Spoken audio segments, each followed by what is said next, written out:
Bernie Sanders dropping a bombshell on Comrade Kamala right before the debate.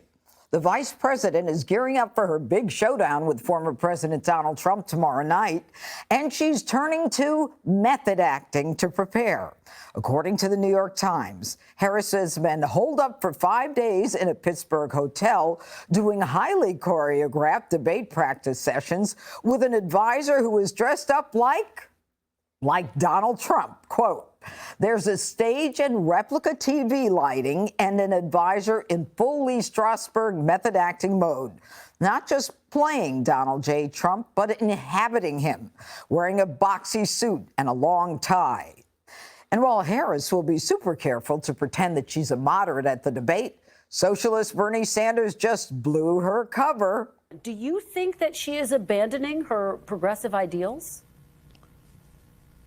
No, I don't think she's abandoning her ideals. I think she's trying to be pragmatic and doing what she thinks is right in order to win the election. Harris giving this preview of how she plans to attack Trump. He tends to fight for himself, not for the American people. And I think that's going to come out during the course of the debate. But I expect that he's going to, I think he's going to lie. And, he has a playbook that he has used in the past, be it, his attacks on President Obama or Hillary Clinton. So we should expect that some of that might come out. Okay, Jesse, before I get into the specifics, it's 3 years and 9 months in the White House, 50 days without a real presser other than the one she did with the coach, associate coach, and 5 days on lockdown. What is Kamala so worried about? She is the vice president. Well, she's worried about people getting to know Kamala, and she's insecure about who she is. And the hiding hasn't worked. It's backfired. And now we're going to talk about the polls. She's now tied, which means she's about to lose. These aren't flip-flops, what Bernie said. These are just lies. Trump should just say she's not flip-flopping. She's a fraud. She's just saying whatever she needs to say to win. And she doesn't care if you lose. All she cares about is winning. She doesn't want to do the job. She just wants to get the job. That's what I would hammer. And then I would just make sure everybody knows that she was for reparations, defunding the police, bailing out BLMers, and abolishing ICE. And keep it on policy. Be steady. Be statesmanlike. Don't get baited, because that's what she's trying to do. Her entire strategy is dependent on him snapping. So as long as he doesn't snap, he'll just be fine. She's been very secretive. I would use that word, secretive. And she's very dependent on handlers. And you don't want anybody in charge who's that dependent. She's had good moments, though, Judge. We look back at some of her debates, even as far back as going against DAs in 2003. She had two guys she was running against. She comes out after they said the Willie Brown thing. She goes, "Oh, yeah, they caught you at a massage parlor, and you're a deadbeat dad." Whoa. So she's had good moments like that. She had him against Kavanaugh. She's had him against Jeff Sessions. And she had it against Biden. So apparently she's nervous, and the team is nervous because she keeps on trying to get in the weeds about policy. She's not going to win on policy. If she stays on policy, she's going to lose. She's been over-preparing for these gotcha moments that she thinks is going to be able to make her win. If she has won, the media is going to say she won, but we'll see how Trump does. I think he's in a good position. You know, Jessica, what is it? 28%, I think, is the number that don't know what her policies are, that really don't know what she stands for. And yet, when Bernie Sanders is asked if she's dropping her far-left policies, he says, quote, in order to win the election, he says, quote, she's trying to be pragmatic and do what she thinks is right in order to win the election. How Machiavellian is she?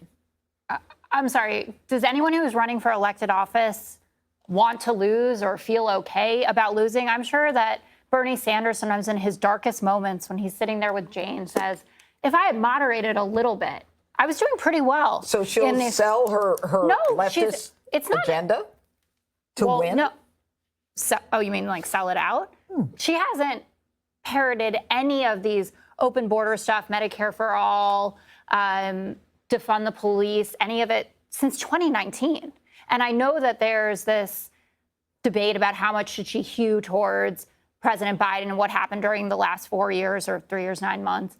that is her record, for better or for worse. But that isn't a far left record. That's a record that Bernie Sanders became the most vocal advocate and defender of anyone. He was going to all of the Sunday shows when it looked like Biden was going to be pushed out. He was like, Joe Biden needs to stay in. This man is accomplishing things that are good for America, and that he had never even dreamed of having someone who was so good on climate action, for instance. So Bernie Sanders, it's not a gotcha moment in what he was saying. You said 28% don't know about where she stands. What I found to be one of the more interesting points of the New York Times Siena poll, and we're going to talk about it a lot more later in the show, is how much room she has to grow, with 53% of young people, 43% of Latinos, 41% of black voters who all say that they want to know more about her. Now, the issue has always been with Trump, has he hit his ceiling? It's clear from these numbers that Kamala, you know, she may lose the election, but she still does have room to grow. And so she's got to tell these people, this is who I am, and this is how I'm going to govern for the next 8 years. You know, Greg, the Harris campaign is already downplaying her performance before it even happens. What is that about? Well, I think that's a good strategy, because you can't lose if people, underestimate you. She'll always, she wasn't that bad. She wasn't that bad. Jesse made a good point. You know, I wish she was flip-flopping, because then that assumes an actual change. But you should, it's a flip-flop-flip, which is actually a lie, because they always changed. Bernie pointed it out, and I think, Jessica's right.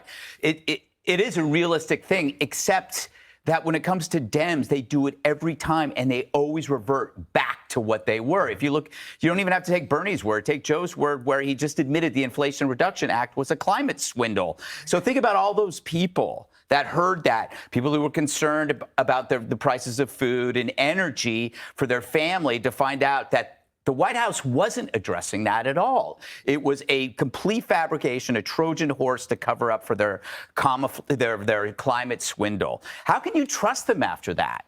How can you forgive them? The other issue is, the Dems are losing men faster than J-Lo. How does Harris address that in the debate? Is that even possible? Jesse mentioned all of these issues that have to do with safety and security, defunding the police, pro-BLM riots. She praised Jussie Smollett. Remember, compared that to a lynching. She's done nothing about the crime wave. She's released illegals who reoffend. I don't think she's done much in terms of cop killers, in terms of pushing the death penalty. Men care about this stuff. Maybe it's biological, but shouldn't women care as well? How come women don't care? I think they do, but they've been told to care about one thing, and that is abortion. But thankfully, the Supreme Court and Trump have decoupled abortion, right? It's not a national issue anymore. It's off the table. So women don't have to be the single issue voter anymore. They don't have to ignore crime, immigration, inflation, energy, education, all of these huge issues, what we would call the rest of the world.